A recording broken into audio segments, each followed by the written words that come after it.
Being and over thinker is good or not அப்படிங்கறத தெரிஞ்சுக்கணும்னா சொல்ல போறத தெளிவா கேளுங்க. நம்ம எல்லாருமே ஒரு விதத்துல ஓவர் திங்கர் தான். ஏதோ ஒரு விஷயத்த திங்க் பண்ணிக்கிட்டே தான் இருப்போம். ஆனா நீங்க ஒரு விஷயத்த திங்க் பண்றீங்க, அந்த விஷயத்த திருப்பி திருப்பி திங்க் பண்றீங்க. திங்க் பண்ணதுக்கு அப்புறம் எதுவுமே செய்யல அப்படின்னா that is over thinking and that's not good.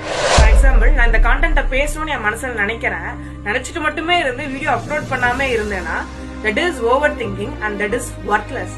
அதுக்கு பதிலா நான் அந்த விஷயத்த நினைச்சிட்டு வீடியோ ஷூட் பண்ணி அப்லோட் பண்றேன் அப்படின்னா அது ப்ராப்பர் திங்கிங். நான் ஒரு விஷயத்த 1 வீக்கோ ஒரு 1 டேவோ திங்க் பண்ணிட்டு ஒரு ஆக்ஷன் செய்யறேன் அப்படின்னா then that thinking is proper thinking. இந்த டைப் ஆஃப் திங்கிங் இல்லாம இன்னொரு டைப் ஆஃப் திங்கிங்கும் இருக்கு. நான் ஒரு விஷயத்த 1 மந்தோ 2 மந்தோ திங்க் பண்ணிட்டு அது ஒரு ஆக்ஷன் செய்யறேன், அந்த ஆக்ஷன் ஒரு 6 மந்த் ஆர் 1 இயருக்கு ஒரு பயங்கரமான இம்பாக்ட் தந்துச்சு அப்படின்னா தட் இஸ் ஃபோக்கஸ்டு திங்கிங். இந்த திங்கிங்கோட ரிசல்ட் பயங்கரமா இருக்குமானா அது தெரியல. ஆனா நீங்க திங்க் பண்றதோட பர்பஸ் ஸ்ட்ராங்கா. Being and over thinker is good or not அப்படின்னா நீங்க வெறும் ஓவர் திங்க் மட்டுமே பண்ணிட்டு இருந்தீங்க அப்படின்னா then that's not good. நீங்க ஓவர் திங்கிங்க ப்ராப்பர் திங்கிங்கா மாத்தி அந்த ப்ராப்பர் திங்கிங்க ஃபோக்கஸ் திங்கிங்கா கொண்டு போனீங்க அப்படின்னா that's good. Always think better and do better.